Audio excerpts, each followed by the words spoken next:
앉겠습니다. 한국 시간으로 지난 월요일 새벽 빅매치가 있었습니다. 우리 축구를 좋아하는 친구들은 아마 수련회 끝나고 조금 피곤한 중에도 보았을 텐데 아니 학교 아직 방학이어서 방학 전이어서 못 봤을 수도 있겠다. 하이라이트는 보았겠죠. 바로 2026 월드컵 결승전이었습니다. 스페인과 아르헨티나가 연장전까지 가는 팽팽한 대결을 펼쳤습니다. 결국 누가 이겼죠? 스페인이 1대 0으로 이겼습니다. 하이라이트 중에 하이라이트는 이 우승컵을 들어 올리는 세리머니입니다. 어떻게 하죠? 봤어요 혹시?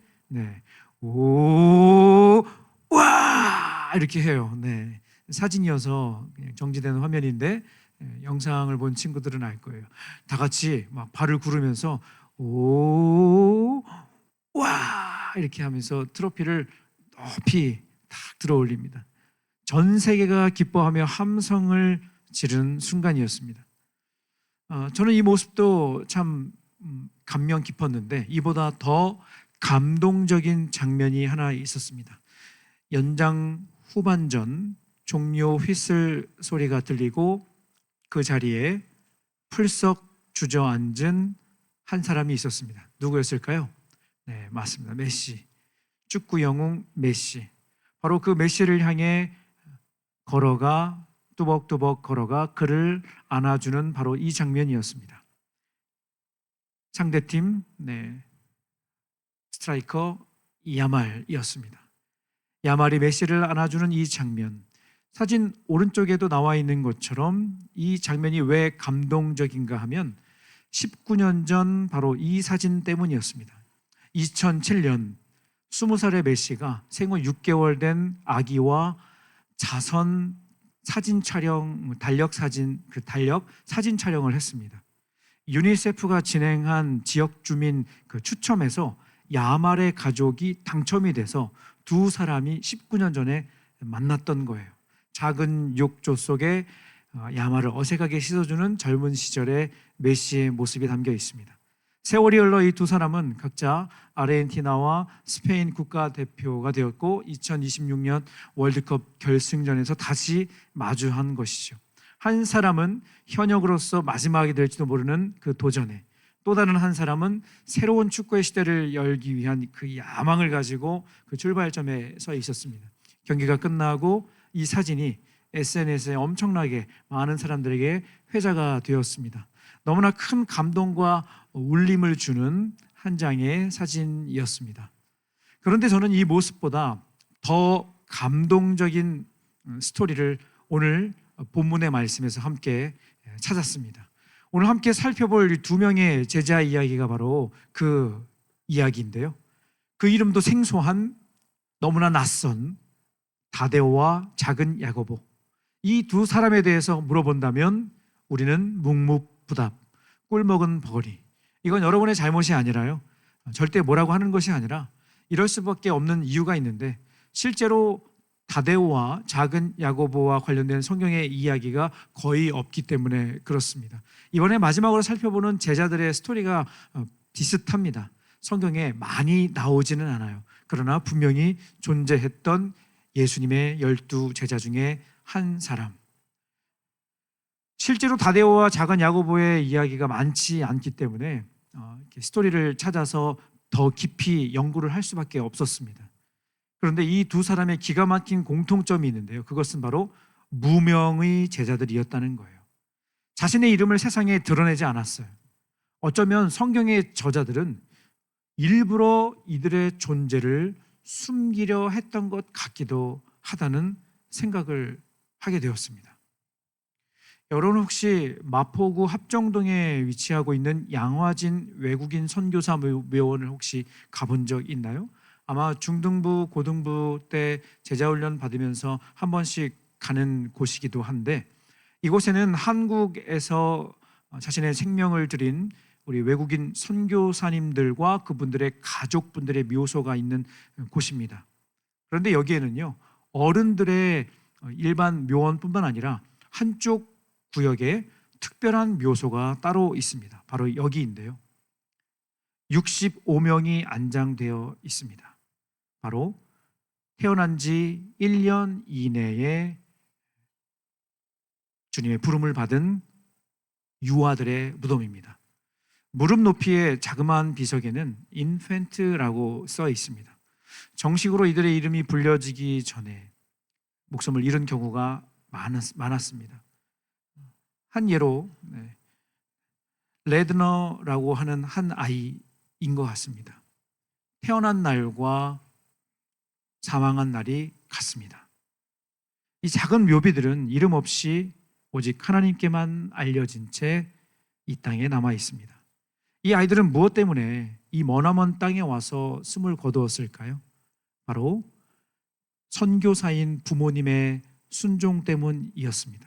하나님의 부르심을 따라 당시 이름도 알려지지 않은 저 한쪽 구석에 있던 조선이라고 하는 이 땅에 와서 목숨을 다해 복음을 전하고, 또 이 아이들은 엄마 아빠의 순종을 따라 이 땅에 왔다가 다시 하늘로 올라간 것입니다. 오늘 본문의 말씀을 통해서 우리가 첫 번째로 마음속에 새길 내용이 바로 이것입니다. 같이 한번 읽어볼까요? 시작. 하나님의 나라는 순종으로 완성된다. 함께 읽은 요한복음 14장 21절에서 24절 말씀에 보면 다데오라고 하는 제자와 관련된 내용이 유일하게 기록된 내용입니다. 본문의 스토리는 대략 이러합니다. 예수님께서 십자가를 지시기 전에 제자들에게 마지막 고별 메시지를 전하시던 중에 그 자리에 함께 예수님의 말씀을 듣고 있었던 다데오가 예수님께 의미심장한 질문을 합니다. 다음과 같은 질문이었어요. 요한복음 14장 22절 다시 한번 읽어볼까요? 시작. 가룟 아닌 유다가 이르되 주여 어찌하여 자기를 우리에게는 나타내시고 세상에는 아니하려 하시나이까. 여기에 가룟 아닌 유다라고 써있는 이 사람이 바로 다데오인데요. 그래도 이 한 질문 때문에 다데오가 여기 있었다는 사실을 확인할 수 있어서 그래도 감사합니다. 아무튼 다데오는 예수님께서 세상 가운데 자신의 존재와 능력을 충분히 드러내실 수 있음에도 불구하고 그렇게 하지 않으시는 모습이 이해가 되지 않는 거죠. 요즘 표현으로 조금 더 쉽게 여러분들에게 비유를 들어 말씀을 드리자면, 예수님께서 죽은 나사로를 살리시고 오병이어의 기적을 보여주시고 수많은 정말 상상할 수 없는 놀라운 일들을 보여주셨잖아요. 그렇죠? 그런데 예수님이요, 이 사건들을 스토리에 안 올리시는 거야. 스토리에 딱 올리면 순간 사람들이 와 하면서 좋아요 누르고, 만약에 게시물에 죽었다 살아난 나사로하고 대화를 나눈 그 장면을 사진 찍어서 딱 이렇게 올리면 바로 막 댓글이 그냥 쫙 들면서 순식간에 팔로우가 막 한 100만 명이 막 생길 텐데, 예수님은 그렇게 하지 않으신 거죠. 아니 예수님이 하신 기적, 보여주신 권능 사람들한테 좀 드러내시면, 보여주시면 사람들이 믿을 텐데 왜 이것을 굳이 숨기시는 겁니까? 왜 드러내지 않으시는 겁니까? 이런 질문이라는 거죠.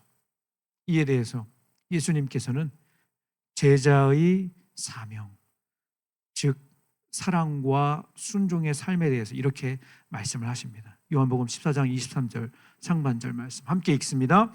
예수께서 대답하여 이르시되 사람이 나를 사랑하면 내 말을 지키리니.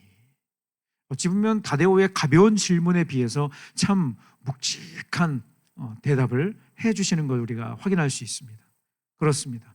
여러분, 예수님께서 꿈꾸시는 하나님의 나라는요, 세상의 권력과 힘, 겉으로 드러나 보여지는 그런 것에 있는 것이 아니라 주님의 말씀에 순종하여 십자가의 사랑과 순종으로 완성되는 나라가 바로 하나님 나라라고 하는 것입니다.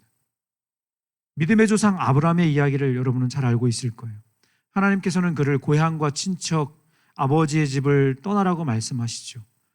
낯선 그곳으로 가라고 이야기하십니다. 여러분, 이건요 그냥 한 달 동안 어디 이렇게 체험하는 한 달 살기 그런 개념이 아니라 일주일 동안 내가 진짜 경치 좋은 곳에 내가 캠핑 쫙 준비해놨거든. 거기 쫙 가서 쫙 즐기고 와. 그런 개념이 아니었어요. 모든 것을 두고 또 모든 것을 뒤로 하고 떠나야 했던 예수님, 하나님의 말씀이었던 거죠. 미지의 땅으로 가라고 하는 이 명령은 인간적으로 이해할 수 없는 말씀이었습니다. 하지만 아브라함은 다음과 같이 반응했습니다. 창세기 12장 4절 시작. 이에 아브라함이 여호와의 말씀을 따라갔고 롯도 그와 함께 갔으며 아브라함이 하란을 떠날 때에 75세였더라. 그런데 아브라함의 순종은 여기서 끝나지 않았습니다. 십수년이 지나 하나님께서 그에게 또 다른 요청을 하십니다. 마치 하늘이 무너질 것 같은 명령이었습니다. 어떤 명령이었죠? 사랑하는 독자 아들 이삭을 하나님께 바치라고 하는 거였어요. 여러분, 아브라함은 어떻게 했죠? 동일하게 순종했습니다. 그런데 기가 막힌 것을 확인할 수 있어요. 하나님께서 아들을 이삭을 번제로 바치라고 명령하셨을 때 아브라함은 순종했는데, 저는 그 순종하는 그 모습에서 기가 막힌 것을 확인할 수 있었습니다. 무엇이 기가 막혔는가? 저는 세 가지가 기가 막혔습니다. 창세기 22장 3절 말씀, 빨간색으로 표시된 거기에 힌트가 다 들어있는데요, 여기 이 세 가지가 저는 기가 막혔습니다. 첫 번째, 아침에 일찍이 일어나. 여러분, 아침에 일찍 일어났다는 것은 무엇을 의미하는 것일까요? 이것은 즉각적인 순종을 의미하는 거예요. 여러분, 하나님께서 명령하신 그날 밤 아브라함은 잠을 이루었을까요? 아니면 꿀잠을 잤을까요? 아니면 푹 잤을까요? 똑같은 말이지? 아니면 밤을 꼴딱 샜을까요? 어땠을까? 그렇죠. 이미 충분히 상상할 수 있습니다. 100세에 얻은 귀한 아들을 바치라는 명령, 인간적으로는 거부하고 싶고 미루고 싶고 하루라도 더 붙잡고 싶은 마음이 들 법한데, 아브라함은 어떻게 했죠? 다음날 아침 일찍 일어났다는 겁니다. 이것은 지체하지 않은 순종을 의미하는 거예요. 조건을 달지 않는 순종을 말하는 겁니다. 여러분, 보통 우리가 하기 싫은 일이 있으면 어떻게 하죠? 미루죠. 보통 우리 교육자들이 우리 성도님들께 조금 무거운, 조금 부담이 되는 요청을 드릴 때, 집사님, 성도님, 권사님, 이것 좀 이렇게 섬겨주실 수 있을까요? 이렇게 도와주실 수 있을까요? 할 때 부담이 되실 때 하시는 대답이 있어요. 어떻게 대답하시죠? 네, 그렇습니다. 기도해 보겠습니다. 기도해 보겠습니다라고 하는 이 대답에는요, 많은 것이 담겨져 있죠. 그렇죠? 기도해 보겠습니다라고 하는, 여러분들도 혹시나 그런 경우가 있을 거예요. 뭐 누가 부탁하면 바로 막 대답해 주니? 아니지. 또 특별히 목사님들이, 전도사님이 여러분들에게 지난 여러분 중고등부 때 이렇게 부탁하시면 부담되는 일이 있을 때, 목사님 기도해 볼게요 라고 이야기하잖아요. 그렇죠? 기도해 본다고 하는 이 대답 안에는 많은 것이 담겨져 있는데, 솔직한 마음으로 마음 한켠에 이거 좀 그런데, 이거 좀 많이 부담되는데, 이건 좀 나를 좀 넘는 건데, 내가 그동안 안 했던 건데 라고 생각을 하기 마련이라는 거죠. 잠시 머뭇거리다 보면 또 그러는 가운데 무엇을 찾고 싶죠? 안 된다는 명분을 찾고 싶죠. 그렇죠? 그것은 아닌 것 같습니다라고 하는 명분을 찾고 싶어하는 마음이 솔직한 우리의 심정일 것입니다. 하지만 아브라함은 그 유혹을 물리치고 하나님의 명령에 즉시로 순종하는 모습을 볼 수 있는 것입니다. 두 번째로, 그의 아들 이삭을 데리고, 이것은 전적 순종이라고 할 수 있어요. 여러분, 아브라함에게 이삭은 보통 아들이 아니죠. 100세에 얻은 약속의 아들이었습니다. 그리고 이 아들을 통해서 하나님께서 무엇을 말씀하셨는가 하면, 내 자손으로 하늘의 별과 같이 많게 하리라 라고 약속하신 그 아들을 하나님께서 약속으로 보여주신 겁니다. 여러분, 이 아들 이삭은 아브라함의 미래이고 희망이고 꿈입니다. 여러분의 부모님도 여러분을 바라보시며 이렇게 말씀하실 거예요. 너는 나의 미래이고 희망이고 꿈이다. 최근에 혹시 그런 말 들어본 적 있는 사람? 부모님으로부터. 너는 나의 희망이고 꿈이고 소망이다. 아닌가? 너는 나의 왼수이고 많이 처먹는 또 왼수이고 빨리 없어져야 왼수이고가 아니죠. 그렇죠? 네. 부모님의 마음은요, 부모님이 이루지 못한 그 젊으셨을 때, 여러분 때 다 갖지 못했던 그 꿈을 너희들에게 그냥 몽땅 다 해서 네가 다 이루어라. 나의 꿈까지 다 이루기를 바란다. 그래서 여러분들을 그렇게 비싼 학원에 보내주시는 거예요. 네. 다 이루라고, 그것까지 이루라고. 네. 부모님은 말씀하지 않으셨지만 내심 그것들이 많이 담겨 있을 수도 있다. 네. 부모님이 보고 계실 수도 있다. 아닐 수도 있습니다. 네. 왜 이렇게 말씀드리는가 하면 부모님들께서 여러분 기도해 주시려고 가끔 우리 온라인 예배 때 함께 하시더라고요. 지난 여름 수련회 때 깜짝 놀란 게요. 저녁 집회 때 나중에 조회수를 보니까 1000회가 넘더라고요. 네. 보통 주일 예배가 한 20회, 30회, 50회 이렇게 그렇거든요. 누가 다 그렇게 보고 가셨을까? 네, 아무튼, 아닙니다. 네, 정정하겠습니다. 네, 너희들의 꿈이요, 너희들의 소망이요, 너희들의 바람이다. 아브라함은요, 그의 아들을 이삭을 바치라고 하는 이 말씀 앞에 모든 것이 무너져 내렸을 것 같습니다. 하지만 하나님께서 이삭을 바치라고 말씀하셨고 그의 아들 이삭을 데리고 갔던 것이죠. 전부를 드리는 순종입니다.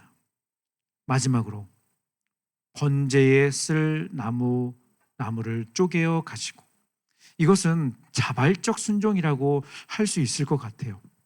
왜 자발적 순종인가? 아브라함은 번제단에 불을 피우고 번제에 쓸 나무를 스스로 쪼개어서 스스로 챙겨갔어요. 제물인 이삭도 데려가고 이 제물을 올려드릴 나무도 가져간 거죠. 이건 단순한 준비가 아니라요, 자신의 손으로 자신의 마음으로 아들을 바칠 이 도구를 직접 준비한 거죠. 자발적인 순종이라고 할 수 있어요. 누가 대신 해주면 안 될까 하는 마음으로, 혹시나 그런 마음으로 떠나도 되는데 그런 마음을 버리고 아예 처음부터 이 아들을 드리기로 작정한 것이죠. 자신의 손으로, 자신의 마음으로. 혹시나, 여러분 그런 생각 안 해봤어요? 저는 그런 생각을 한번 해봤는데, 혹시나 제물은 데려가는데 나무가 없으면 제사를 드릴 수가 없잖아, 그렇지? 딱 갔는데, 말씀하신 거기에 갔는데 태울 나무가 없는 거야. 그러면 아유, 거봐요. 네, 거봐요. 그거요, 그렇죠. 네, 핑계 댈 수도 있는 거 아니야, 그렇지? 혹시 거기 나무가 없으면. 그런데 아예 완전 다 차단하는 거지. 모든 것을 다 차단하고 그것까지도 준비하여 나간 것이죠. 여러분, 우리는 이 스토리의 결말을 알고 있습니다. 하나님께서는 아브라함의 순종을 통해 그에게 놀라운 복을 허락해 주셨습니다. 하지만 아브라함의 순종은 결과를 보고 따른 것이 아니었어요. 그가 어디로 가는지 모르고 집을 나섰고요, 왜 아들을 바쳐야 하는지 이해할 수 없었지만 그럼에도 아브라함은 하나님을 사랑하는 마음으로 순종했던 것입니다. 사랑하는 여러분, 예수님께서 꿈꾸시는 하나님의 나라는 세상의 권력과 힘이 아닌 것이죠. 십자가의 사랑과 순종으로 완성되는 것인 줄로 믿습니다. 오늘 이 자리에 저와 여러분에게 예수님께서 요구하시는 순종이 무엇일까요? 여러분, 대단한 것이 아닐 거예요. 부모님의 말씀에 따르는 것, 또 여러분의 가족들을, 또 여러분의 혹시 동생이 있다면 그 동생들을 이해해 주는 것. 여러분, 한참 요즘 예민한 여러분들의 마음을 긁는 여러분 동생들이 있지 않나? 예. 공부한다고 여러분 방에 있는데 밖에서 거실에서 막 음악 크게 틀고 막 소리 지르고 막 소리 지르고 막 이렇게 막 하면은 네. 그러면서 네. 왜? 어째서? 네. 이러는 동생들 보면 어때요? 그냥 네. 뽀뽀해 주고 싶죠. 그렇죠? 예쁘죠. 그렇죠? 네. 그런 동생들, 여러분의 가족들을 사랑으로 섬기는 것. 대단한 건 아니지만 여러분 매일매일 말씀의 자리에서 무릎을 꿇고 기도하는 것. 조용히 묵묵히 여러분의 작은 순종이 쌓여 하나님의 나라를 완성하는 줄로 믿습니다. 두 번째로 같이 한번 읽겠습니다. 시작. 믿음으로 묵묵히 그 자리를 지키기. 계속해서 읽은 마가복음 15장 40절에는 작은 야고보가 등장을 합니다. 이름만 나와요. 딱 이름만. 예수님의 원픽을 받은 12제자 중 한 사람이었던 야고보. 그에 대한 정보는 성경에 아무것도 없습니다. 딱 하나 있습니다. 다른 복음서에 보면 알페오의 아들 야고보라고 써 있어요.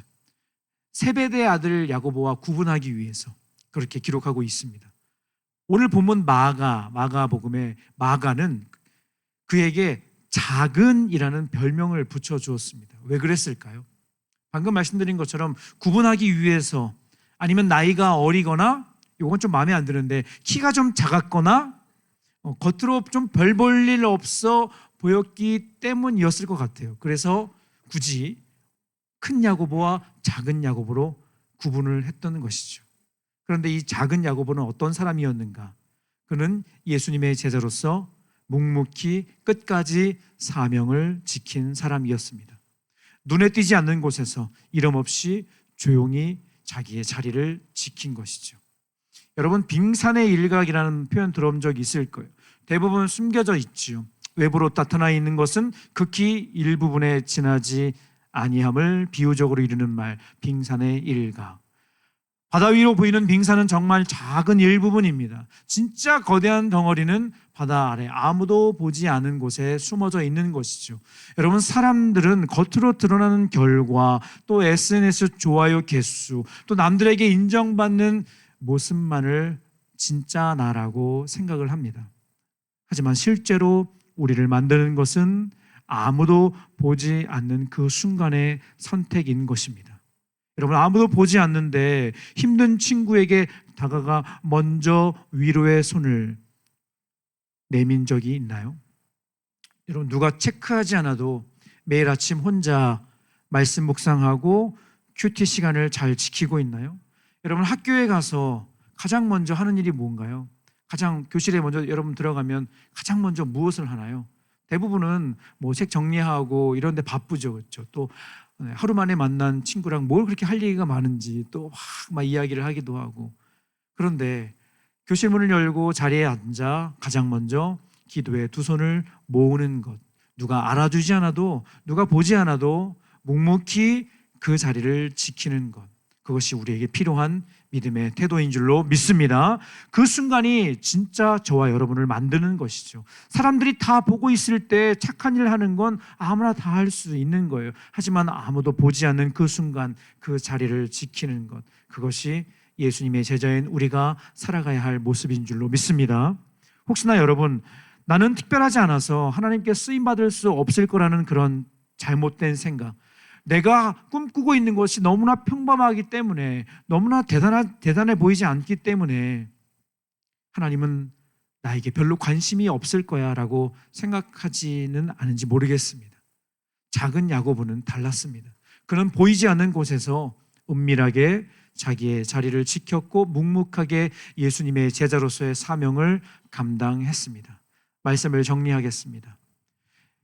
이 4명의 제자 이야기를 끝으로 12제자 시리즈를 마무리합니다. 그들은 자신들의 세상으로 보냄받은 선교사였고 하나님 나라를 삶 속에서 이루어간 위대한 사도들이었습니다.